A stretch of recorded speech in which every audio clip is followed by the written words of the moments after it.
গতকাল খান বাড়িতে মেহরাবের আসার কথা থাকলেও গুরুত্বপূর্ণ কাজ থাকার কারণে আসতে পারেনি সে। তাই আজ মেহরাবকে পার্টিতে ইনভাইট করতে মেহরাবের অফিসে চলে এসেছে আরিশ। আরিশের বিয়েটা তেমন লোক জানিয়ে হয়নি বলে ওরাকে কেউ চেনে না তেমন। সেজন্য আত্মীয়স্বজন ও অফিসের লোকজনকে নিয়ে বর্ষর একটা পার্টির আয়োজন করেছে আরিশ। আজ সন্ধ্যায় খান বাড়িতে পার্টি রয়েছে। গরিবের ঘরে পা পড়ল তবে? মেহরাবের রসিকতায় মুচকি হাসল আরিশ। চেয়ার টেনে বসতে বসতে বলল সে, এমনভাবে বলছিস যেন আমি বিল গেটস। তা না হলেও কোটিপতি তো বটে। তোর মনে হয় কিছু কম আছে স্লা হব কিভাবে? আমার না আছে বোন আর না আছিস তুই সিঙ্গেল। তোর বউ আছে। তার চেয়ে আমি তোকে স্লা বলি, তোর বংশের কোনো মেয়েকে গছিয়ে দে আমাকে। তুই আর ভালো হলি না, মেহরাব। এহো, আসছে আমার সাধু পুরুষ। টেবিলের ওপর রাখা কফির কাপের দিকে ইশারা করল মেহরাব। মুচকি হেসে কফির কাপ হাতে নিল আরিশ। জনে কফি খেতে খেতে গল্প চালিয়ে গেল, কথাগুলো কখনো হালকা, কখনো গাঢ়, কফির মতোই করা আর উষ্ণ। দুপুর গড়িয়ে বিকেল হতে চলেছে। খান বাড়ির গেট পেরিয়ে বাইরে বেরিয়ে এলো কালো রঙের লেক্সাস এলএক্স 570। আরিশ ও ওরা সাইক্রিয়াটিস্টের কাছে যাচ্ছে। গতকাল থেকেই ওরা আরিশকে ডাক্তারের কাছে যাওয়ার জন্য অনুরোধ করছিল। বউয়ের মনের শান্তির জন্য অবশেষে আজ ডাক্তারের কাছে যেতে রাজি হয়েছে আরিশ। সন্ধ্যায় তাদের বাড়িতে একটি গুরুত্বপূর্ণ পার্টি রয়েছে, অথচ এখন তাকে যেতে হচ্ছে মনোরোগ বিশেষজ্ঞের কাছে। তবে বাড়ির সবকিছু দেখাশোনার জন্য তালহা আছে, সাথে নবনীতা আর শেখরও। বাড়িঘর সাজানোর জন্য ইভেন্ট ম্যানেজারের সাথে যোগাযোগ রাখার দায়িত্ব দেওয়া হয়েছে তাদের ওপরই। আচ্ছা ডাক্তার কি বলবে, বলো তো? গাড়ি চলছে ধীরে ধীরে, মাঝে মাঝে জ্যামের জন্য থেমেও থাকতে হচ্ছে। আরিশের এমন এক প্রশ্ন করল, যা শুনে ওরা নিজেকে আর আটকে রাখতে পারল না, না হেসে পারল না সে। কি হলো? হাসছ কেন, হামিংবার্ড? অধৈর্য হয়ে আবারও জিজ্ঞেস করল আরিশ। ওরা বলল, ডাক্তার কি বলবেন সেটা যদি আমি আগে থেকে জানতাম, তবে কি আপনাকে ডাক্তারের কাছে নিয়ে যেতাম? কিছুক্ষণ চুপ করে রইল ভদ্রলোক। তারপর বলল, আজকাল কিসব বলছি, নিজেও জানি না। আরিশের এমন বোকা বোকা কাজকর্ম ওরাকে ভীষণ আনন্দ দিচ্ছে। এই শান্ত মানুষটাকেই ভালো লাগে ওরার। আরিশ এক হাত দিয়ে গাড়ি চালাচ্ছে, অন্য হাত ওরার হাতের ওপর রেখেছে। ভয়ে গলা শুকিয়ে আসছে মেয়েটার। কি করছেন? যদি অ্যাক্সিডেন্ট হয়ে যায়? কিচ্ছু হবে না, পাখি। আরিশ টুক করে ওরার ঠোঁটে কিস করল একটা। ওরা লজ্জায় অন্য দিকে ফিরে তাকালো। জানালা দিয়ে ব্যস্ত শহর দেখতে লাগলো সে। ঘরটা শান্ত। জানালার ফাঁক গলে নরম রোদের রেখা পড়েছে আরিশের চোখে মুখে। ওরা পাশে বসে আছে, হাত দুটো আটসাট করে ধরে রেখেছে নিজের কোলে। ডাক্তার মহসিন মল্লিক টেবিলের ওপারে বসে থাকা সত্ত্বেও যেন আরিশকে ভেতর থেকে দেখতে পারছেন।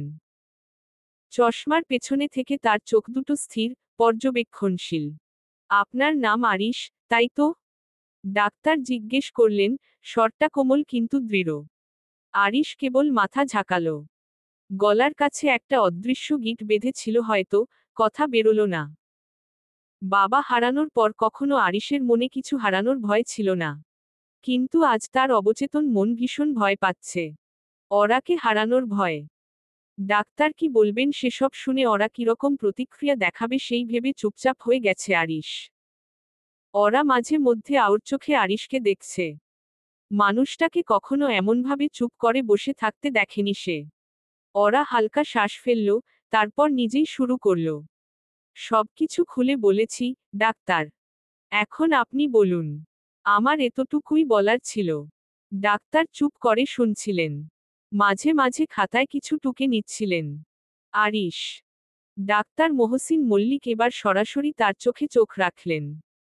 তোমার মনের ভেতরটা যদি একটা ঘর হতো, এখন সেটা কেমন দেখাচ্ছে?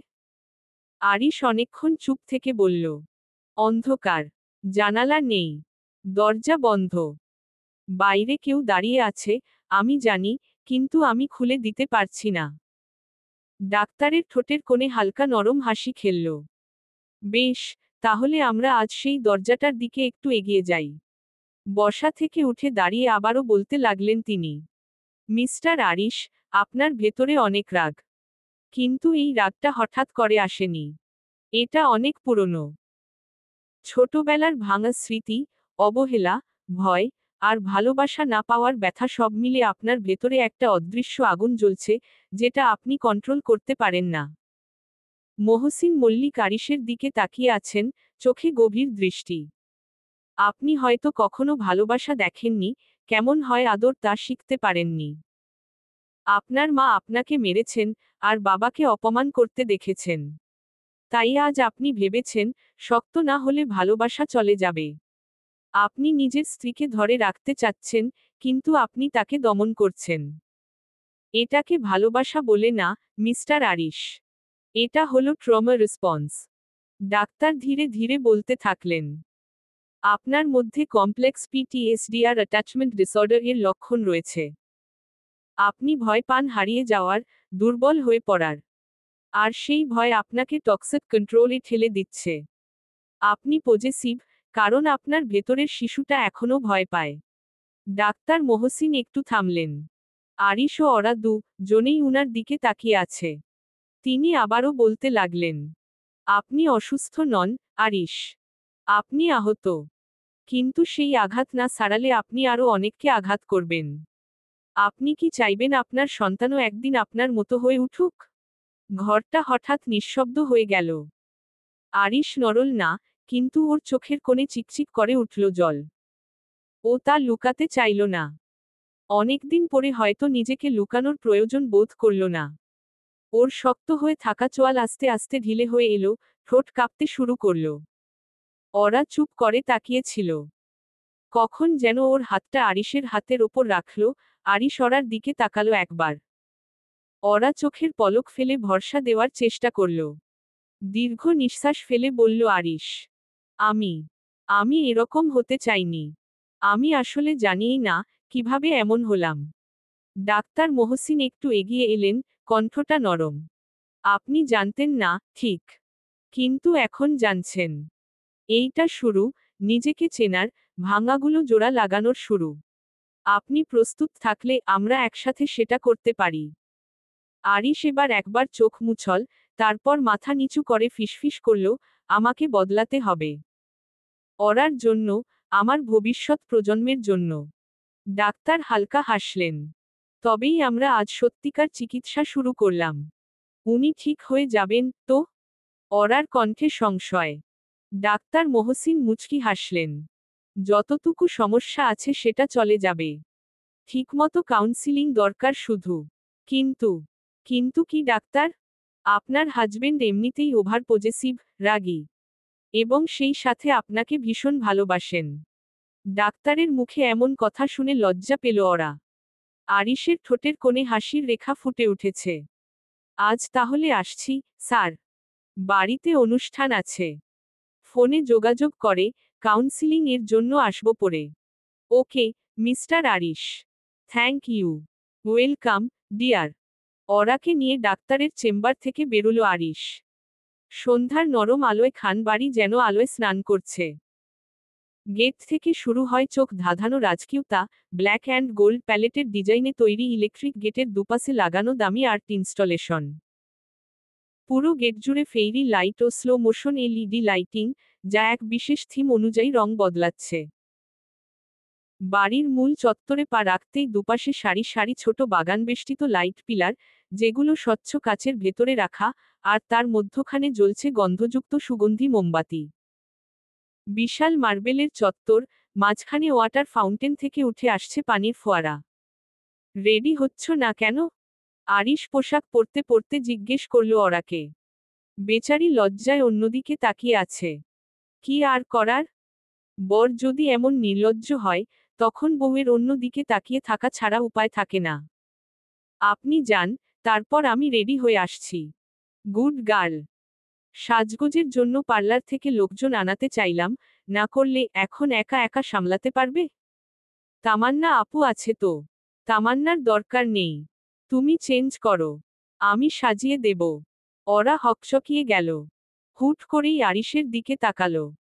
আর তাতেই দৃষ্টি আটকে গেল তার। আরিশের উন্মুক্ত বুকের দিকে তাকিয়ে গলা শুকিয়ে আসছে অরার। আরিশ তার দৃষ্টি পর্যবেক্ষণ করছে। কেমন লাগছে? নিশ্চয়ই হট। আরিশের কথায় বিষম খেলো অরা। এই কি হলো তোমার? দাঁড়াও, পানি দিচ্ছি। আরিশটি টেবিলের ওপর থেকে পানির গ্লাস নিয়ে অরার হাতে দিল।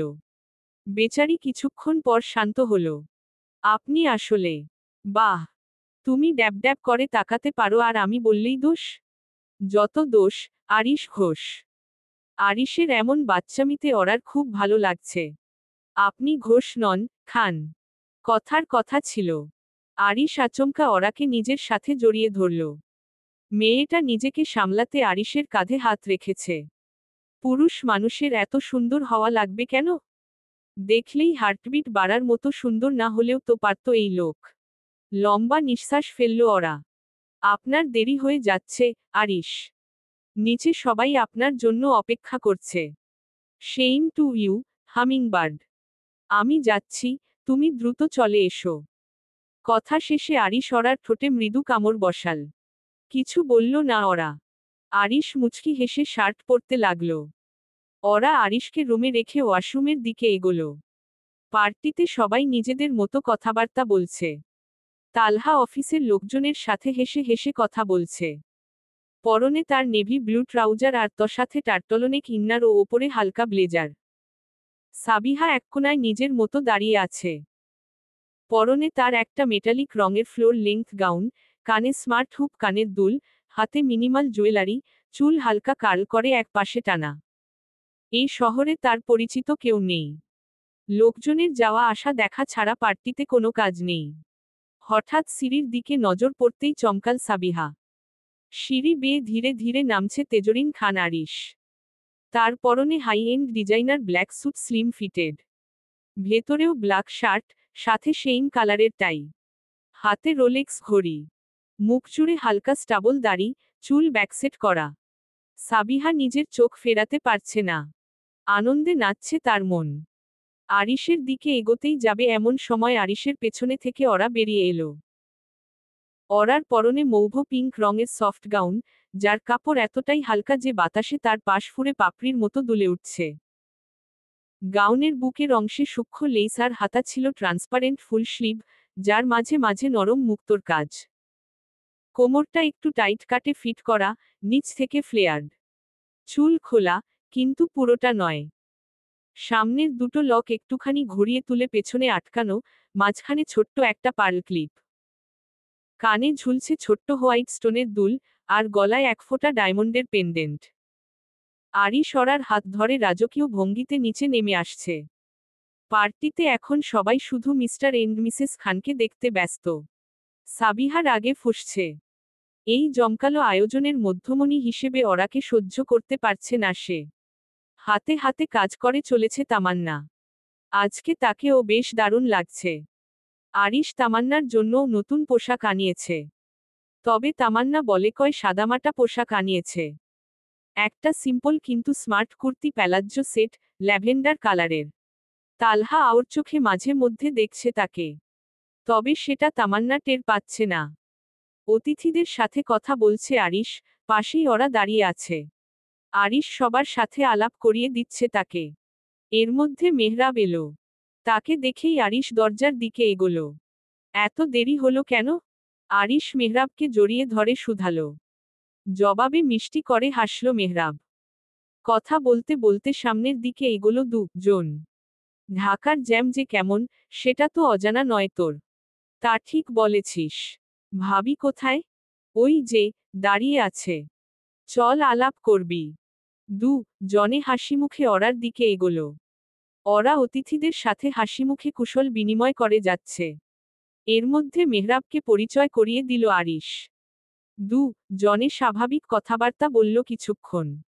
এই কিছুক্ষণের মধ্যে আরিশ বেশ কষ্ট করে নিজেকে সামলে রেখেছে। ওরা অন্য কোনো পুরুষের সাথে হেসে কথা বললেও বুকে যন্ত্রণা হয় তার। ভাইয়া, শোনো। তালহাকে ডাক দিল সাবিহা, হাত তার জুসের গ্লাস। তালহা দ্রুত পায়ে ওর দিকে এগিয়ে গেল। হ্যাঁ, বল। অনেক কাজ করেছ। এবার একটু জুস খেয়ে নাও তো। বেশ মিষ্টি করে কথা বলল সাবিহা। বোনের এত কেয়ারে তালহা বেশ খুশি হল। সাবিহার হাত থেকে জুসের গ্লাসটা নিয়ে ধকধক করে সবটুকু জুস শেষ করে ফেলল। Thank you Bruyne. ওয়েলকাম, ভাইয়া। তালহা চলে যাওয়ার জন্য পা বাড়াতেই সাবিহা আবারও বলে উঠল, ভাইয়া। কি? এই জুসের গ্লাসটা ওরা ভাবিকে দিয়ে এসো না, প্লিজ। ভাবির গলা শুকিয়ে গেছে বলল, আমার একটু কাজ আছে। তালহা সরল মনে সাবিহার থেকে জুসের গ্লাসটা হাতে নিল। হ্যাঁ, ঠিক আছে। সাবিহা মুচকি হেসে অন্য দিকে হাঁটতে লাগল। হলরুম জুড়ে অনেক লোকজন। কেউ কেউ নিজেদের মধ্যে কথাবার্তা বলছে, কেউ আবার খাওয়া দাওয়া করছে। এমন সময় ওরার চিৎকারে কিছুটা চমকাল সকলে। রাগী ভূত! ও রাগী ভূত! কোথায় আপনি? আরে দেখুন না, আমার জামা আকাশে উড়ছে। একজন বিজনেস পার্টনারের সাথে কথা বলছিল আরিশ। আচমকা ওরার এমন আচরণে থতমত খেয়ে তাকালো সে। সকলের দৃষ্টি এখন ওরা অর্থাৎ আরিশ খানের স্ত্রী দিকে। ওখানে দাঁড়িয়ে আছেন কেন? একটু এদিকে আসুন না, রাগী ভূত। আমার না কেমন আনন্দ আনন্দ লাগছে।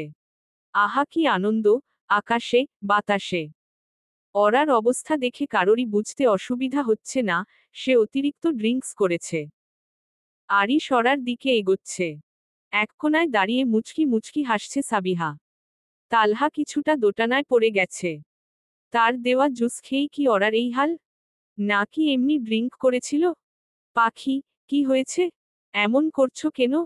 তুমি ড্রিঙ্কস করতে গেলে কেন? আরিশ ওরাকে জড়িয়ে ধরে দাঁড়িয়েছে।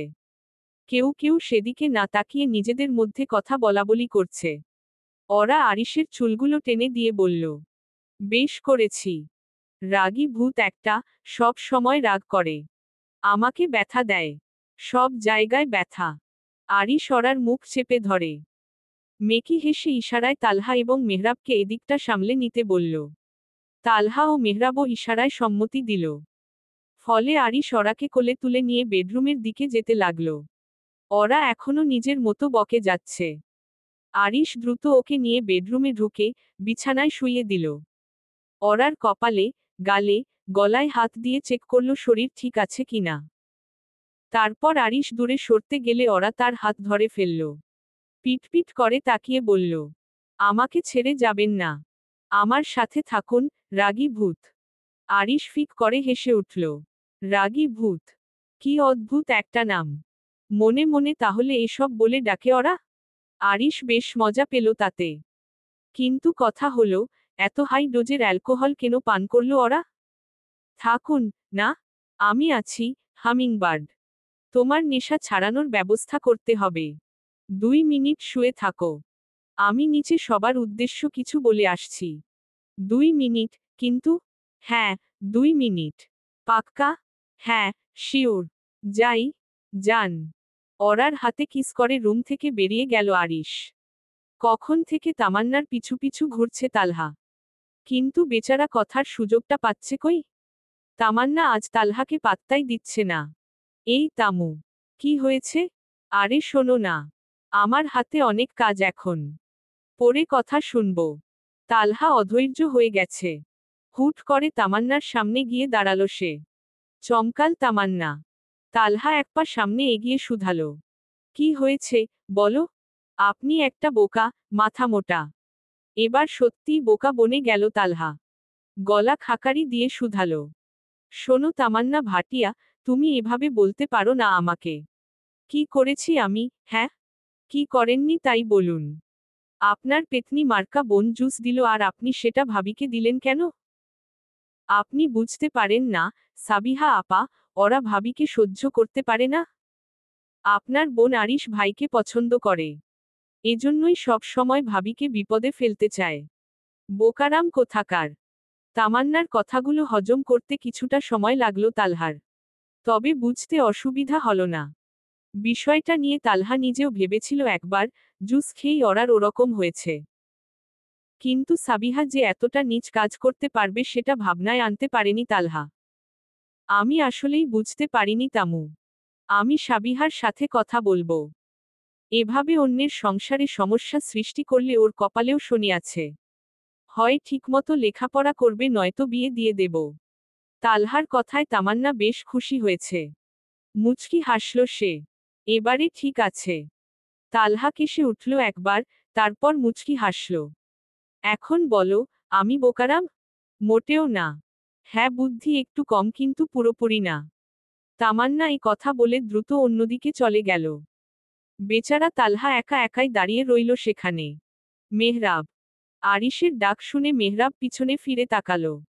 দেখল, আরিশ তার দিকেই এগিয়ে আসছে। হ্যাঁ, বল। ভাবির কি অবস্থা এখন? আরে কোনোমতে শুইয়ে দিয়ে এলাম। তুই আর তালহা মিলে সবটা হ্যান্ডেল করে নে ভাই। ওকে, তুই রুমে যা। আরিশ স্বস্তির নিঃশ্বাস ফেলল। মুচকি হেসে রুমের দিকে এগোল। একটি অনাকাঙ্ক্ষিত ঘটনা নয়নার জীবনকে বদলে দিয়েছে চিরতরে। প্রতিদিন পাড়ার মানুষের কটাক্ষ, স্কুলের সহপাঠীদের বিদ্রূপ, সব মিলিয়ে হাঁপিয়ে ওঠে নয়না। সমাজটা যেন বরাবরই অন্যায়কারীর পাশে দাঁড়ায়, কিন্তু যে অন্যায়ের শিকার তার জীবনটাই হয়ে পড়ে বিচারের কাঠগড়ায়। ধর্ষককে নিয়ে কেউ মুখ খোলে না, অথচ ভিকটিমকে শুনতে হয় আজীবনের অপমান। পড়ার টেবিলের সামনে বসে আছে নয়না, কিন্তু মনটা তার কোথাও হারিয়ে গেছে। কিছুক্ষণ আগে রোকসানা মল্লিক নয়নার ঘরের দরজায় উকি দিয়ে গিয়েছেন। সামনে বার্ষিক পরীক্ষা, নিয়েই বেশ উদ্বিগ্ন তিনি। মেয়ের পড়াশোনার দিকে তার নজর সবসময়ই তীক্ষ্ণ। নয়নার বাবার সঙ্গে কথা বলে একজন হোম টিউটর রাখার পরিকল্পনা করছেন রোকসানা। লা লা লা আ লা লা লা। ঘরে ঢুকেই অরার কণ্ঠে ভেসে আসা গানের সুরে থমকে গেল আরিশ। কিন্তু পরমুহূর্তেই তার দৃষ্টি স্থির হয়ে গেল এক অসম্ভব দৃশ্যের ওপর। নিজের টি শার্ট আর হাফপ্যান্ট পরে অরা দাঁড়িয়ে আছে বিছানার ওপর, চুলগুলো এলোমেলো খোলা, চোখে এক ধরনের নিষ্পাপ দুষ্টুমি। টলমলে পায়ে হাঁটছে, হঠাৎ বসে পড়ছে আবার হেসে উঠছে। দৃশ্যটা যেন স্বপ্ন আর বাস্তবের সীমারেখা ঘোলা করে দিচ্ছে। আরিশ গিলে ফেলল এক ঢোক নিঃশ্বাস। অরাকে এতটা মোহময়, এতটা কামনামো আগে কখনো দেখেনি। ওলে, ওলে, আমার রাগী ভূতটা এসেছে রে। আরিশকে দেখেই খিলখিল করে হেসে উঠল অরা। মুহূর্তেই বাস্তবে ফিরল আরিশ। দরজাটা ধীরে ধীরে টেনে বন্ধ করে দিল সে, চোখে একরকম অস্পষ্ট তারা। তারপর নিঃশব্দে অরার দিকে এগিয়ে গেল বিছানার ওপরে বসে থাকা, এলোমেলো চুলের সেই উচ্ছল মেয়েটার দিকে। তুমি না বললে, তোমার আসতে 2 মিনিট লাগবে? এই বুঝি 2 মিনিট? আমি কি অশিক্ষিত? সংখ্যা বুঝি না? শোনো, 1, 2, 3 তারপর হবে 9। তুমি 9 মিনিট লেট করেছ রাগী ভূত। আরিশ অরাকে ধরে আস্তে করে বিছানায় বসিয়ে দিয়ে বলল। এমন ভয়ঙ্কর পড়াশোনা কে শেখালো তোমাকে, হামিংবার্ড? অরার দুষ্টু হেসে এসে আরিশের কোলে চেপে বসল। দুহাতে গলা জড়িয়ে ধরে কয়েকবার ঘন ঘন চোখের পলক ফেলল। আরিশ ঠিকমতো হাসতেও পারছে না, যদি তার বউ রাগ করে। তুমি শিখিয়েছ, রাগী ভূত। তোমার দোষ সব। আরিশ ধীরে ধীরে অরাকে কোলে তুলে নিল। অরার হাত দুটো তার গলায়, আর পা দুটো শক্ত করে জড়িয়ে আছে আরিশের পিঠের চারপাশে। মেয়েটা যেন পুরোটা ভরসা করে নিজের ওজনটা তুলে দিয়েছে তার প্রিয় মানুষের ওপর। হালকা হাসি মুখে, মাঝে মাঝে কিছু ফিসফিস কথা চালাচালি, আরিশ এগিয়ে চলেছে ওয়াশরুমের দিকে। Yes, madam. সব দোষ আমার। তুমি এখন লক্ষ্মী মেয়ের মতো গোসল সেরে নাও। ওয়াশরুমে ঢুকে দরজা টেনে বন্ধ করে দিল আরিশ। তারপর ধীরে ধীরে অরাকে কোল থেকে নামিয়ে দাঁড় করাল। চারপাশে একবার চোখ বুলিয়ে নিল। যেন এই ঘরে প্রথমবার ঢুকেছে অরা। অরার ভেজা চুল, এলোমেলো মুখের হাসি, আর চোখে নেশার ঝাপসা দৃষ্টি, সব মিলিয়ে মেয়েটা অসম্ভব রকমের মোহময় লাগছে। আরিশ ভেতর ভেতর টাল খাচ্ছে, ইচ্ছেগুলো যেন দম বন্ধ করে জাগতে চাইছে। কিন্তু ওরা এখন পুরোপুরি হুঁশে নেই, এই ভাবনাটাই যেন তাকে থামিয়ে রাখল। নিজেকে কঠোরভাবে সামলে নিল সে। নিজেকে বলল, এখন না, আরিশ। একটুও না। তুমিও গোসল করবে? বাথটাবের দিকে এক পা এগিয়ে দাঁড়িয়ে জিজ্ঞেস করল ওরা, একেবারে সরলভাবে। আরিশের চোখ দুটো যেন চেপে ধরেছে অরার শরীরের প্রতিটি রেখা। এলোমেলো চুল, হাঁটু অবধি পরা প্যান্ট, আর টি শার্ট যা পেটের ওপর উঠে গেছে, এই ভঙ্গিমায় অরা যেন এক অদ্ভুত মোহ ছড়িয়ে পড়ছে। অবাক হয়ে একদৃষ্টিতে তাকিয়ে ছিল আরিশ, কিন্তু কিছু বলার আগেই ওরা আচমকা পানিভর্তি বাথটাবে বসে পড়ল। আরিশ কিছুটা চমকে ওঠে, শরীরে এক অদ্ভুত টান অনুভব করে। আরিশ বাবু, ও আরিশ বাবু, এদিকে এসো না। অরার গলা শুনে আরিশ ঠোঁট কামড়ে কিছুক্ষণ হেসে নিল। মাথায় একটা খুনসুটি ঘুরপাক খাচ্ছে, আগামীকাল যখন ওরা আবার সবকিছু মনে করবে, তখন তার মুখটা কিভাবে বদলে যাবে, সেই ভাবনাটাই যেন তাকে আনন্দিত করছে। আমি বাবু? ওলে, ওলে, তুমি তো বাবু না, তুমি হচ্ছ রাগী ভূত। অরার কথা শুনে আরিশ হেসে ফেলল, যেন অরার এই হাস্যকর ডাকেই একরকম শিহরণ অনুভব হচ্ছে। ও হামিংবার্ড, আর আবোলতাবোল বকতে হবে না। এসো মাথা ধুইয়ে দিচ্ছি, গোসল সেরে নিবে। ভালো লাগবে। আরিশ অরার মাথা ও চুল ধুয়ে দিতে এগিয়ে গেলে, ওরা হঠাৎ করেই তাকে বাথটাবের ভেতর ফেলে দিল। তার চোখে মুখে খুশির ঝিলিক, যেন ওরা খুব মজা পেয়েছে। আরিশের শরীরে তীব্র উত্তেজনা ছড়িয়ে পড়ল। অরার ভেজা শরীর, চুলের লোকগুলো আর পানির ছোঁয়া একে অপরকে ঘিরে। অরার উন্মুক্ত পেট, স্পষ্ট বক্ষ বিভাজনের খাঁজ, আর পানির গায়ে ছিটানো স্নিগ্ধতা সবকিছুই যেন আরিশকে এক ঝলকে অন্য জগতে নিয়ে যাচ্ছে। ফর্সা উরুর ওপর পানির ছোঁয়া তার মনোযোগ পুরোপুরি অরার দিকে টেনে নিচ্ছে। নিজেকে সামলাতে, নিজের সাথে যুদ্ধ করে যাচ্ছে আরিশ। যার ফলস্বরূপ অস্থিরতা গ্রাস করে নিচ্ছে তাকে। তুমি সব সময় আমাকে ব্যথা দিয়ে আদর করো কেন? অরার কথাগুলো বড্ড করুণ শোনালো। আরিশ তার দিকে মনোযোগ দিল এবার। অরাকে কোলের ওপর বসিয়ে, জড়িয়ে ধরল সে। ডাজ ইট হার্ট মোর? খুব, খুব। আমি তোমাকে আঘাত দিতে চাই না পাখি। কিন্তু আমার স্পর্শই এমন, যেখানে ছুঁই দাগ হয়ে যায়। তাহলে ছুতে হবে না, যাও। তুমি পচা।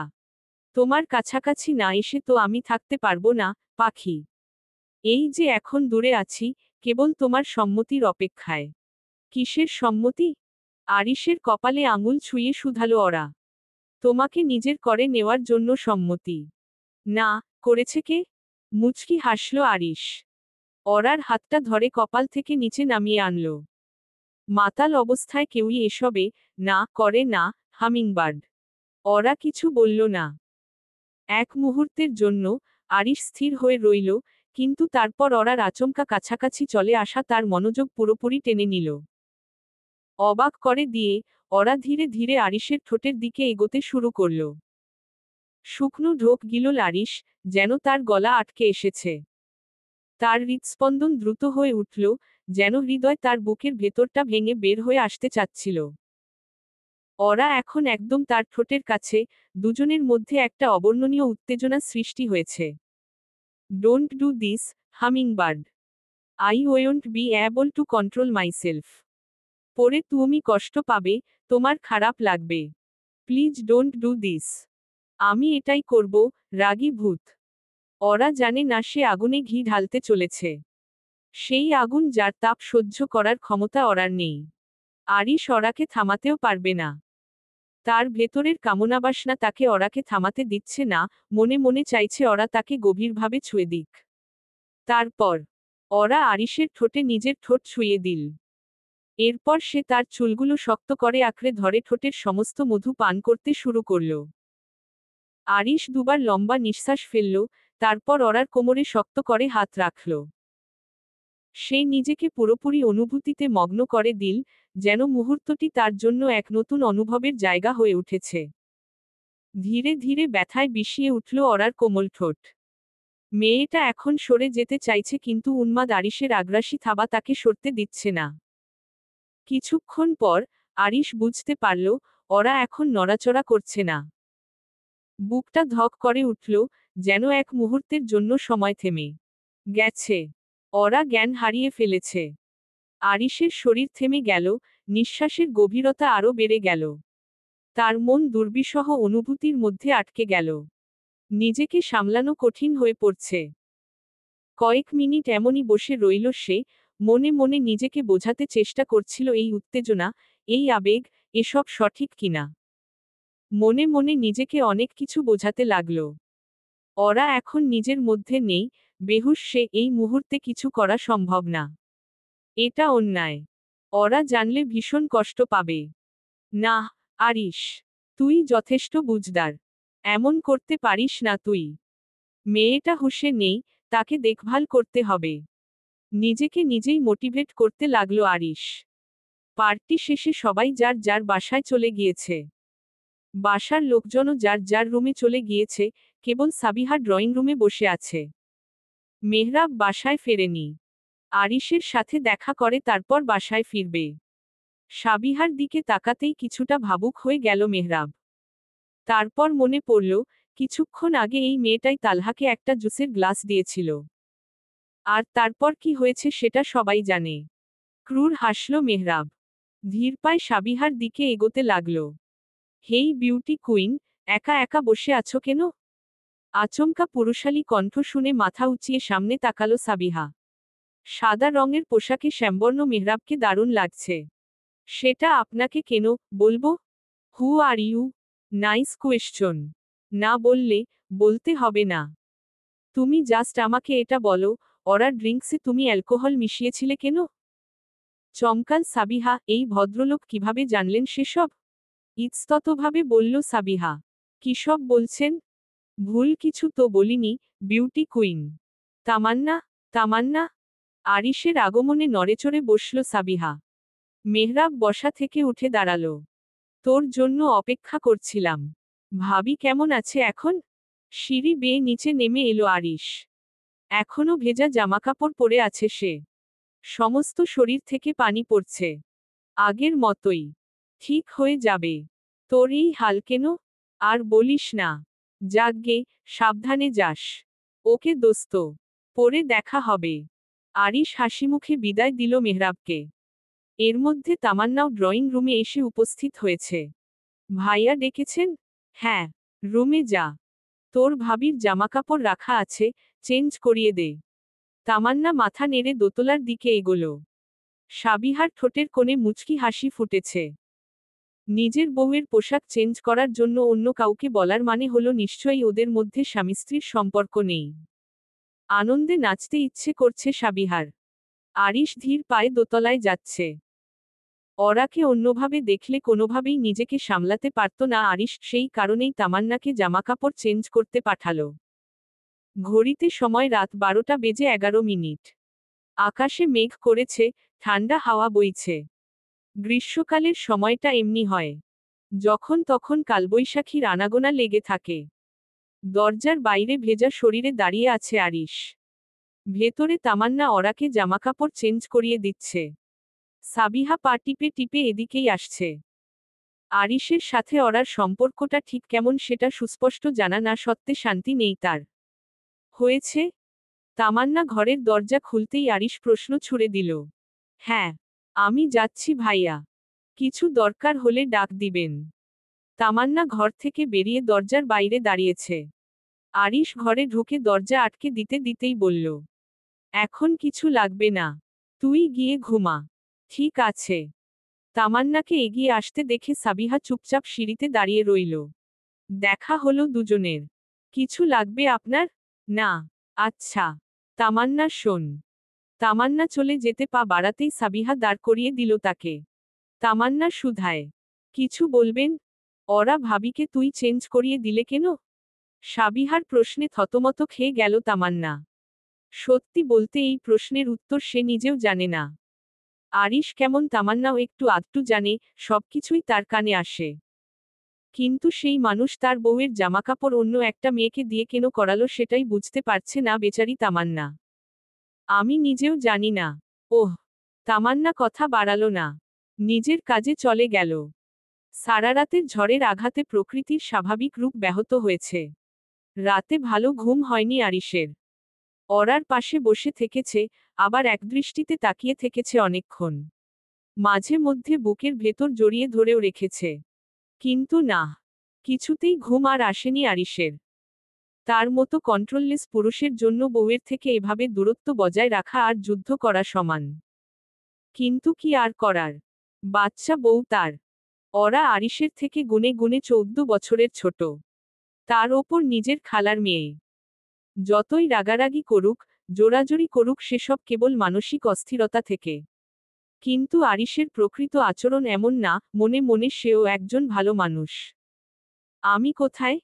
চোখ মেলে তাকাতেই আরিশকে সামনে বসে থাকতে দেখল ওরা।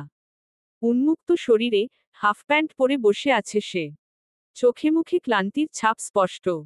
অরার কণ্ঠস্বর শুনে নড়েচড়ে উঠল আরিশ। স্মৃতিশক্তি কি গেছে?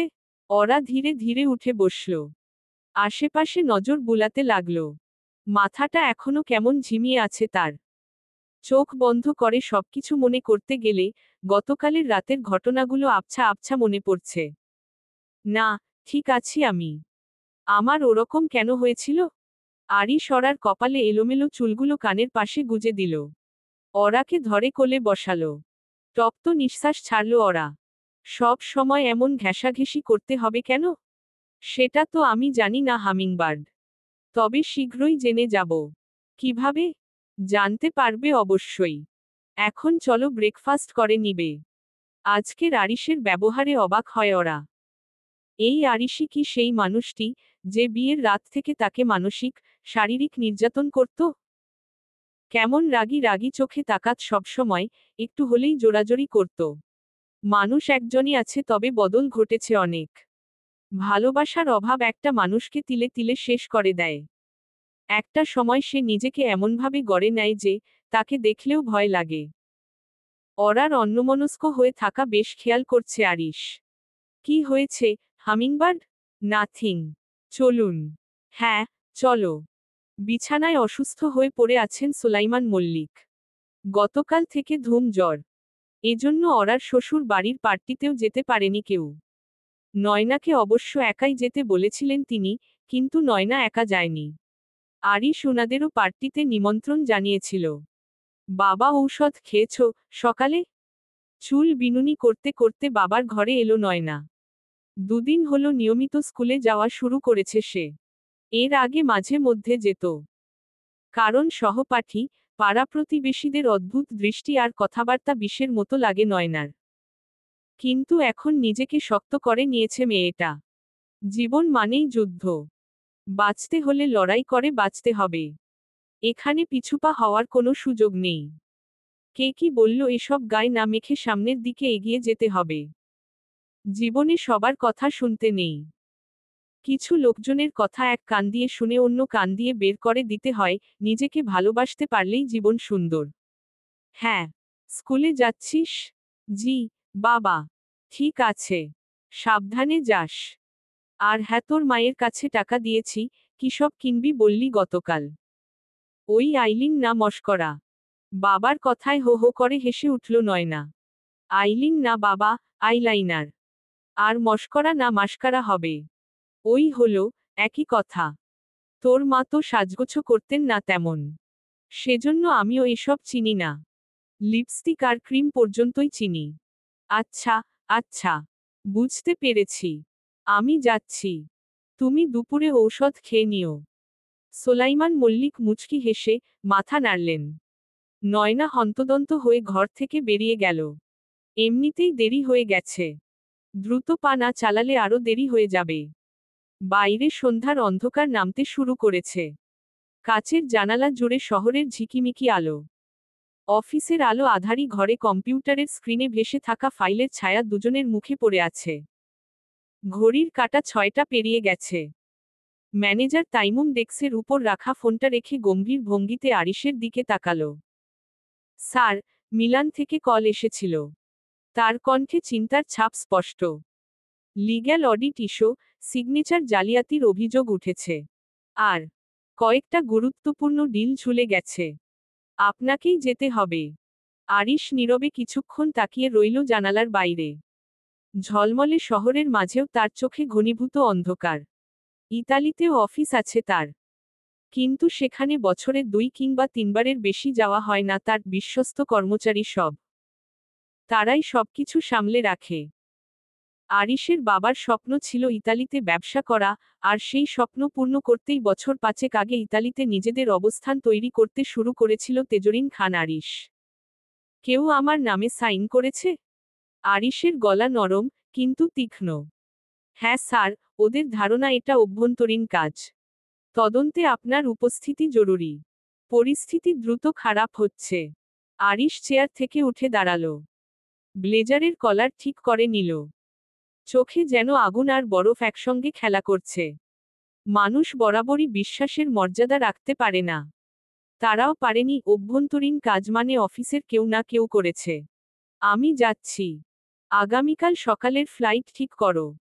আর হ্যাঁ, কাউকে কিছু জানানোর দরকার নেই। Got it? তাইমুম ইসলাম বললেন, ঠিক আছে, স্যার। আরিশ নিঃশব্দে নিজের কেবিন থেকে বেরিয়ে গেল। তাইমুম ইসলাম মধ্যবয়সী, যৌবনের শুরু থেকেই খান ইন্ডাস্ট্রিতে কাজ করছেন তিনি।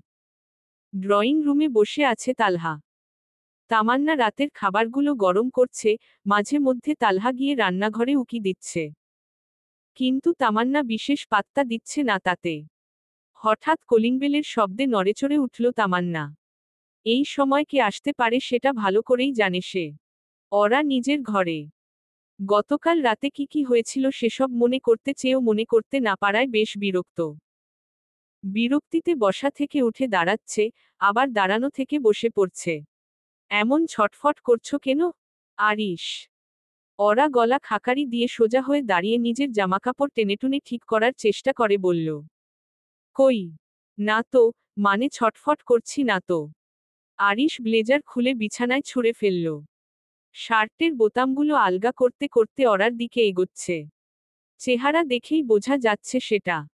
কি, কি বোঝা যাচ্ছে? আরিশ ওরার একেবারে কাছাকাছি এসে দাঁড়ালো। এতটা কাছাকাছি যে দু জানার নিঃশ্বাস অবধি শুনতে পাচ্ছে। কালো শার্টে এই লোকটাকে এত দারুণ লাগে যে ওরা চাইলেও এক পলক না তাকিয়ে পারে না। তার এখন শার্টের বোতামগুলো সব খোলা। ওরা শুকনো ঢোক গিলল। তুমি আমাকে কিস করেছ, হামিংবার্ড? ফিসফিস করে বলল আরিশ। ওরার চোখগুলো বড় বড় হয়ে গেছে। তোতলানো ভঙ্গিতে শুধালো সে। না মানে আসলে, আমি করিনি। আমি কিছু করিনি হয়তো। করেছ এবং আমি চাই এটা তুমি প্রতিদিন করো, প্রতি রাতে করো। আরিশ ওরার কোমরে হাত রেখে নিজের সাথে মিশিয়ে ফেলল। ঘন ঘন চোখের পলক ফেলে তাকাচ্ছে ওরা। আমি কখন করেছি? গতকাল রাতে। লজ্জায় চোখমুখ কুঁচকে ফেলল ওরা। ইস, নেশার ঘোরে কি যে করেছে সেসব ভেবেই রাগ লাগছে। আমি কি, না মানে আমি কি আর কিছু? না, আমার থেকে হাজার গুণ ভদ্র তুমি। আমি মাতাল হলে তো গেল সব। ওরা কিছু বলল না। মাথা নিচু করে রইল। আরিশ ওরার কপালে ঠোঁট ছুঁয়ে দিল, পরপর দুই গালেও কিস করল। তারপর ঠোঁটে সময় নিয়ে বেশ আগ্রাসী থাবা বসাল সে। ওরা জানে আরিশের স্পর্শ এমনই। এক প্রকার সয়ে গেছে এখন। আপনি কি জানতে পেরেছেন, আমি কিভাবে? সেসব নিয়ে তোমাকে ভাবতে হবে না, হামিংবার্ড। সে ব্যবস্থা হয়ে গেছে। যে এই কাজ করেছে, তার জন্য তার যোগ্য জায়গা নির্ধারণ করা হয়েছে। ওরা কিছু বুঝতে পারল না। তবে মাথা নাড়ল কেবল। শোনো। জি বলুন। আগামীকাল সকালে ইতালি যাচ্ছি আমি। কেন? হুট করে প্রশ্ন করাতে নিজেই অবাক হলো ওরা। এভাবে রিয়াক্ট কেন করল সে? আরিশ মুচকি হেসে বলল। ওখানে অফিসে ঝামেলা হয়েছে। আমাকে যেতেই হবে, পাখি। দুদিনের ব্যাপার। আমি সবসময় তোমার সাথে যোগাযোগ রাখব। তামান্না থাকবে তোমার সাথে 24 ঘন্টা। আমি কি ভয় পাই নাকি? আরিশ ওরাকে কোলে তুলে নিল। কোলে করে নিয়েই বিছানার দিকে এগোলো। ধীরে ধীরে শুইয়ে দিল তাকে। মোটেও না। তুমি কত সাহসী, সেটা আমার থেকে ভালো আর কে জানে। মানে, কি বলতে চাচ্ছেন? আমি ভীতু? তাহলে সাহস দেখাও। Kiss me again. ওরা দমে গেল।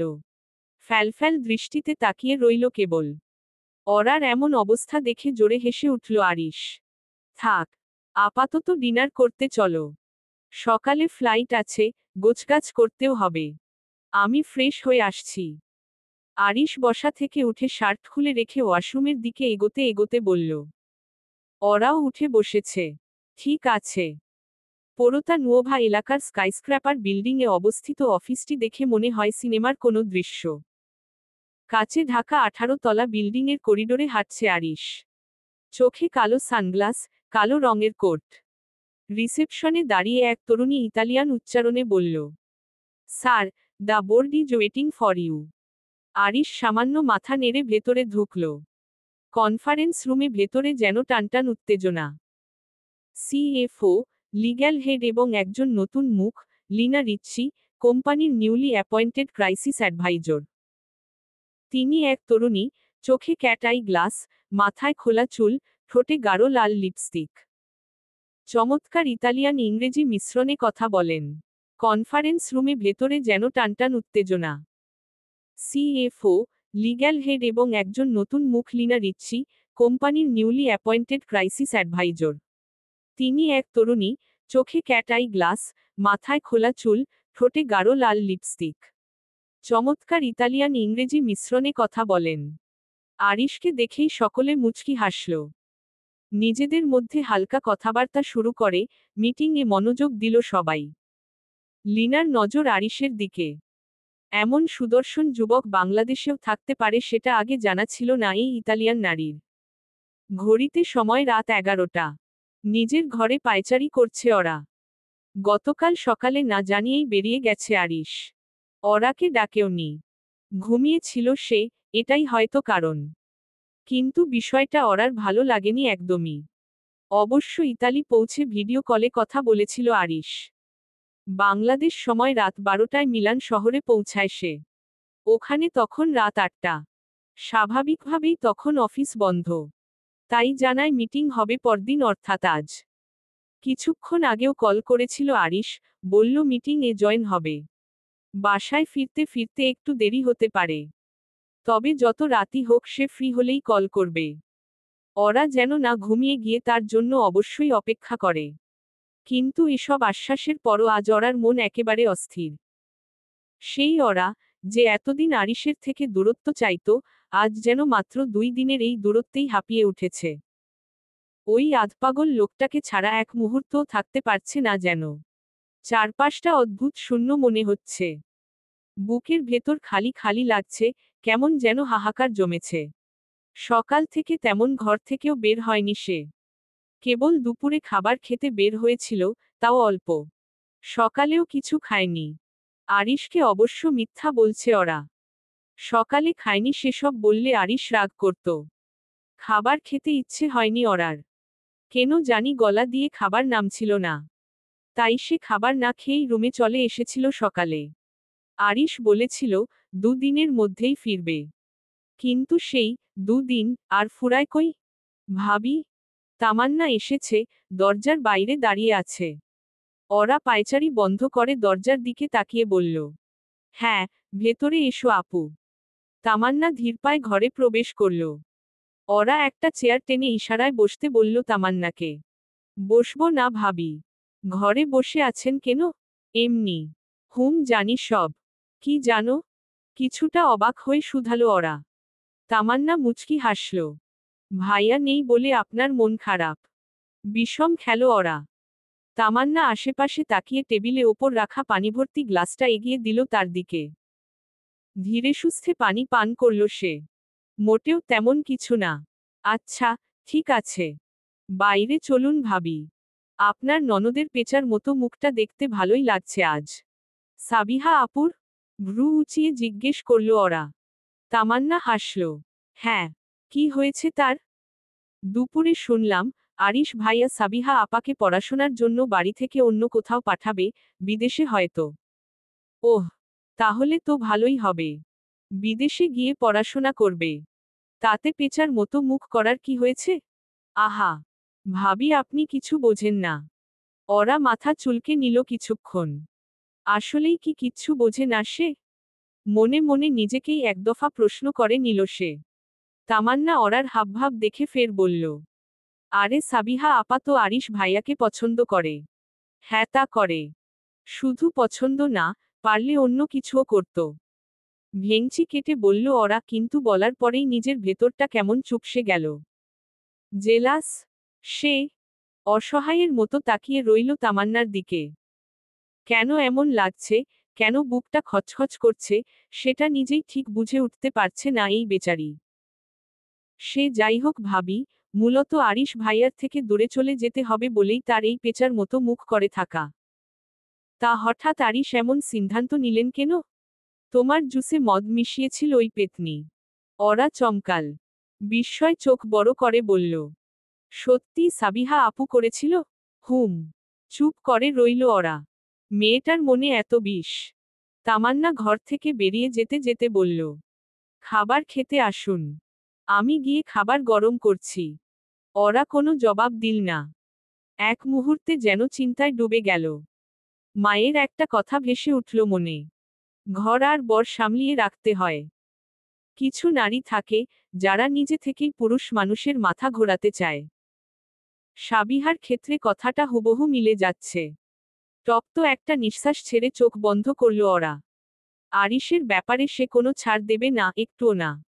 ভবিষ্যতে কি হবে, সেটা জানে না ওরা।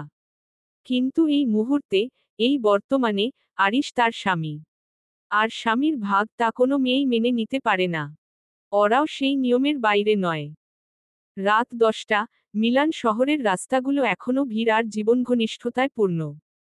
আকাশে উজ্জ্বল তারাগুলোর মেলা, আর হালকা বাতাস শহরের অট্টালিকাগুলোর মাঝে বয়ে যাচ্ছে। আরিশ মিটিং শেষ করে কালো রঙের রোলস রয়েস ফ্যান্টম গাড়ি থেকে নামল। গম্ভীরভাবে রাস্তার দিকে এগিয়ে যাচ্ছে সে। তার চোখে এক ধরনের কঠোরতা, মনের মধ্যে কিছু চিন্তা ভীষণ তীব্র। অফিসের বিষয়গুলো নিয়েই চিন্তিত সে। আরিশ এগিয়ে যাচ্ছে। গেট পেরিয়ে বাসার দরজার দিকে এগোলো। তার মন এখন একেবারে দিকে। বাসায় ঢুকতে ঢুকতে ওরাকে হোয়াটসঅ্যাপে একবার কল দিল সে। কিন্তু কল রিসিভ করল না ওরা। হাতঘড়ির দিকে তাকিয়ে সময় দেখে নিল আরিশ। ইতালির সময় 10টা 15 বেজেছে।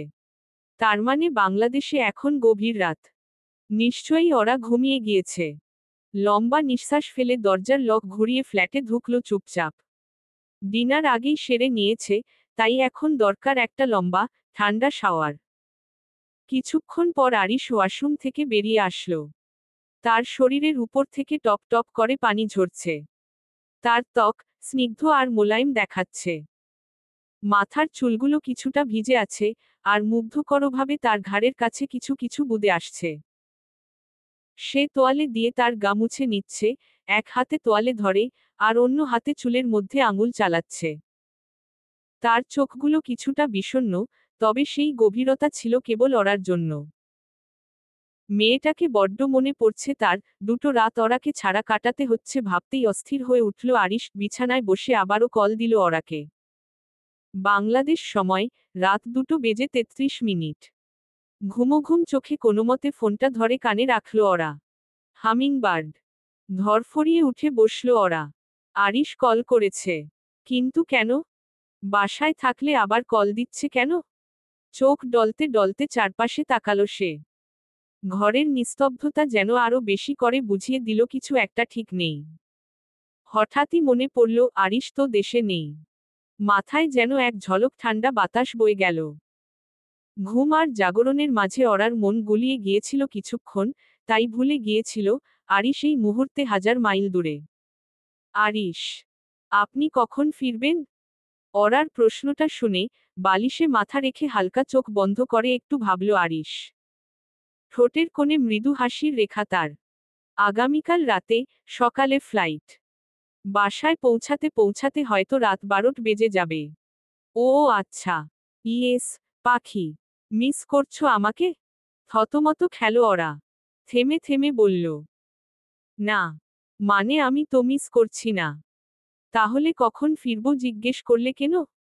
এমনিতে কি জিজ্ঞেস করা যায় না? অবশ্যই যায়। হুহ। ডিনার করেছেন? হ্যাঁ, তুমি? হ্যাঁ, খেয়েছি। আপনার কলের অপেক্ষা করতে করতে কখন ঘুমিয়ে গিয়েছিলাম টের পাইনি। ওয়াও। মিস করো না, অথচ আমার কলের অপেক্ষা করো। জিহ্বায় কামড় বসাল ওরা। কিসব বলছে ভেবে নিজেকে বকা দিল কয়েকটা। আরিশ মুচকি মুচকি হাসছে। গত 2 দিনের ক্লান্তি যেন এক নিমিষেই উড়ে গেল, ওরার কথায় শিথিল হয়ে এল আরিশের মন। আপনি বলেছিলেন, কল করবেন। সেজন্য অপেক্ষা করেছি। Good girl. তা আমি বললেই সব করবে? ফিসফিস করে প্রশ্ন করল আরিশ, তার গলার স্বরে এমন এক অদৃশ্য মাধুর্য ছিল, যা ওরা সহজেই এড়িয়ে যেতে পারল না। অরার ভেতরটা যেন কেমন ধক করে উঠল। আরিশের এমন ফিসফিস করা কথাগুলো কি যেন এক অদ্ভুত মোহ তৈরি করে দিল। অরা জানে না কিসের জন্য তার শ্বাসপ্রশ্বাসটা দ্রুত হয়ে যাচ্ছে, বুকের ভেতর এক অস্বস্তি আর উত্তেজনা বয়ে যাচ্ছে। না, মানে, ইয়েস, হামিংবার্ড। আমি জানি তুমি করবে। কি? কি করব? Kiss me, hummingbird. অরার হৃৎস্পন্দন দ্রুত বাড়ছে, এতটাই দ্রুত যে আরিশ ফোনের অপর প্রান্তে থেকেও তা অনুভব করতে পারছে। অরা চুপ করে রইল। আরিশও কথা বলছে না। কেবল অরার নিঃশ্বাসের শব্দ শুনছে। কিছুক্ষণের মধ্যেই আরিশ উপলব্ধি করল, অরার এই তপ্ত নিঃশ্বাসের শব্দ তাকে এলোমেলো করে ফেলছে। তার মধ্যে অদ্ভুত এক অস্থিরতা সৃষ্টি করছে। লাগামহীন হয়ে যাচ্ছে সে। তার শরীরের প্রতিটি শিরা উপশিরায় অদ্ভুত অস্থিরতা গ্রাস করছে। নিঃশ্বাস ভারী হয়ে উঠেছে। পাখি।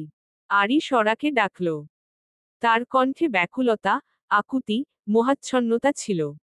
অরা চুপ থাকতে পারল না। জি, take a long, deep breath. I just want to hear you. অস্থির লাগছে অরার। এমন কিছু আগে কখনো অনুভব করেনি সে। আরিশের কাছাকাছি থেকেও কখনো এমন অনুভূতি হয়নি। কিন্তু আজ কেন এমন হচ্ছে? প্রশ্নের উত্তর জানা নেই অরার। শুধু মনে হচ্ছে এই মুহূর্তে আরিশকে তার দরকার, খুব দরকার। তাকে জাপটে ধরে বুকে মুখ গুজে থাকতে ইচ্ছে করছে অরার। আরিশ আবারও বলল, আমি তোমার নিঃশ্বাসের শব্দ শুনতে চাই, হামিংবার্ডে। আচ্ছা। নিচু স্বরে জবাব দিল অরা। আরিশ অরার নিঃশ্বাসের আওয়াজ শুনছে। ক্রমে ক্রমে জনেই অদ্ভুত মোহে আচ্ছন্ন হয়ে পড়ছে। হঠাৎ আরিশ বলে উঠল, ক্যামেরা অন করো, হামিংবার্ড। অরার বুকটা কেমন করে উঠল। তার চোখে মুখে যে অভিব্যক্তি সেগুলো লুকাবে কিভাবে? কিন্তু আরিশের কথা তো রাখতেই হবে। না বললে তো শুনবে না সে। অরার নীরবতা আরিশকে আরো অবাধ্য করে তুলছে। খানিকটা তাড়া দিয়ে এবার বলল, তাড়াতাড়ি করো। আর দেরি করল না অরা। কাপা হাতে ক্যামেরা অন করল। তবে ঘর অন্ধকার, স্পষ্ট কিছুই দেখা যাচ্ছে না। সেই অন্ধকারেই যেন জমে আছে হাজারো না বলা অনুভব। লাইট অন করো, বেবি। অরা লজ্জায় গুটিয়ে গেল। বেবি। এসব কি বলে ডাকছে লোকটা? ধাত। তবুও অনিচ্ছাসত্ত্বেও বাতি জ্বালিয়ে দিল সে। আলো জ্বলার সাথে সাথে আরিশের মুখে স্বস্তির ছায়া নেমে এলো। এখন সে অরাকে স্পষ্ট দেখতে পাচ্ছে।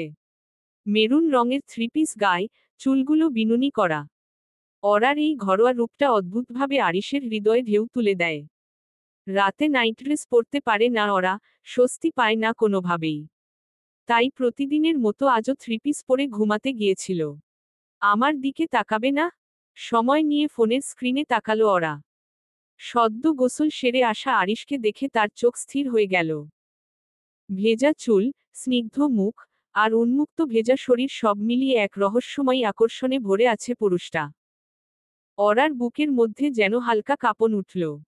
গলায় দলা পাকানো একটা অনুভূতি নিয়ে শুকনো ঢোক গিলল সে। গোসল করলেন? হ্যাঁ।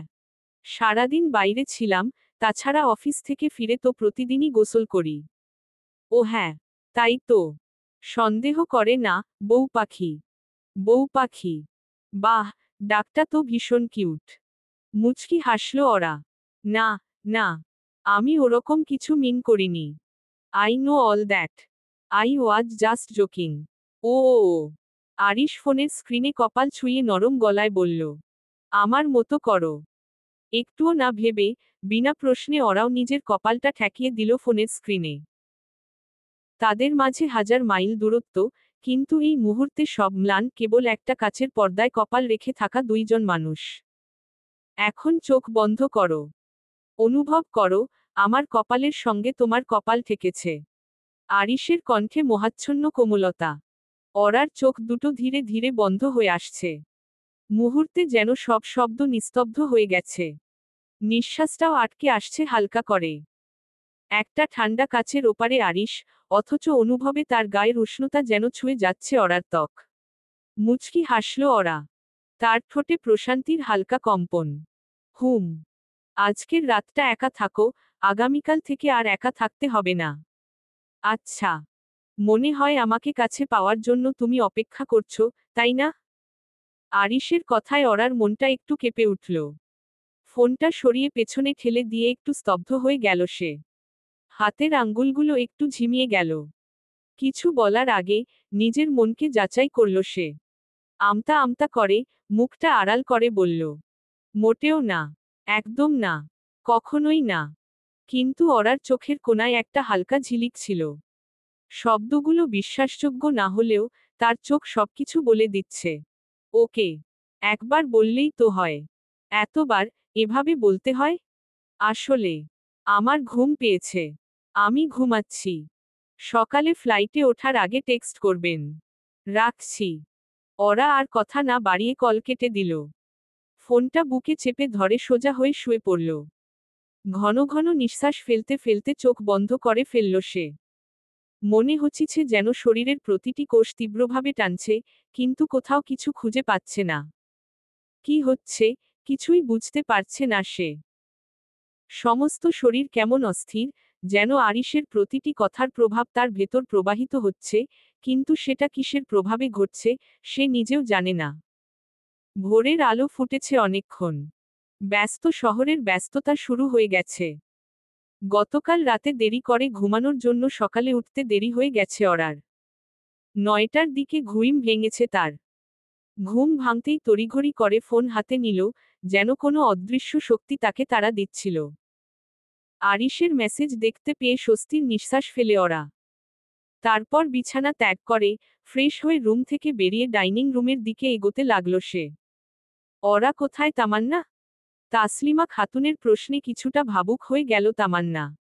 উনি হঠাৎ ওরা ভাবির কথা জিজ্ঞেস করলেন কেন? রুমে আছে হয়তো। রাজরানী বলে কথা। এতক্ষণে তাসলিমার মনোভাব বুঝতে পেরেছে তামান্না। এর মধ্যে ওরাও ডাইনিং রুমে এসে উপস্থিত হল। ভাবি বসুন, আমি খাবার দিচ্ছি। ওরা চেয়ার টেনে বসল। তালহা কিছুক্ষণ আগেই অফিসের উদ্দেশ্যে রওনা দিয়েছে। সাবিহা গতকাল থেকে নিজের রুমেই আছে। মন মেজাজ ভীষণ খারাপ তার। ওরা খাবার খেতে খেতে তামান্নাকে বলে, তুমি খেয়েছ? না, ভাবি। বসো, একসাথে খাই। নিজে যেমন থার্ড ক্লাস পরিবার থেকে উঠে এসেছে, তেমনি এই কাজের মেয়েও সেইম পরিবার থেকে উঠে এসেছে। সেজন্যই এত খাতির। তাসলিমার এরকম আচরণ আগে কখনো দেখেনি ওরা। আরিশের অনুপস্থিতিই হয়তো উনার এমন আচরণের কারণ। আপনাদের ছেলে যদি যেচে গিয়ে বিয়ে না করত তাহলে তো আসতাম না আমি। উনি কেন আমাকে আনলেন, আপনি জিজ্ঞেস করুন। নয়তো আমি করব। ওরার এমন কথায় হকচকিয়ে গেলেন তাসলিমা। মেয়েটা বড্ড শেয়ানা হয়েছে। আরিশ ফিরলে যদি এসব কথা বলে তবে তুলকালাম হয়ে যাবে। তাসলিমা খাতুন মেকি হাসলেন। মাশা আল্লাহ, তুমি আসলেই ভালো মনের মানুষ। এভাবে বললাম তোমাকে তবুও রাগ করলে না। একটু বাজিয়ে দেখলাম তোমাকে। তামান্না ঠোঁট টিপে হাসছে। ওরা নেহাত হাসতে পারছে না বলে চুপচাপ খাচ্ছে। সবকিছু আপনাদের দোয়াতে। বেঁচে থাকো। তোমরা থাকো, আমার খাওয়া শেষ। ওরা মাথা ঝাঁকিয়ে হ্যাঁ বলল। তাসলিমা খাতুন ডাইনিং রুম থেকে বেরিয়ে গেলেন। তামান্না খিলখিল করে হেসে বলল, খাওয়া তো শুরু হবেই, ভাবির কথাতেই পেট ভরে গেছে। বসো, বসো, খেয়ে নাও জলদি। তামান্না হাসিমুখে খেতে বসল। চলবে। পরবর্তী পর্ব পেতে চ্যানেলটি সাবস্ক্রাইব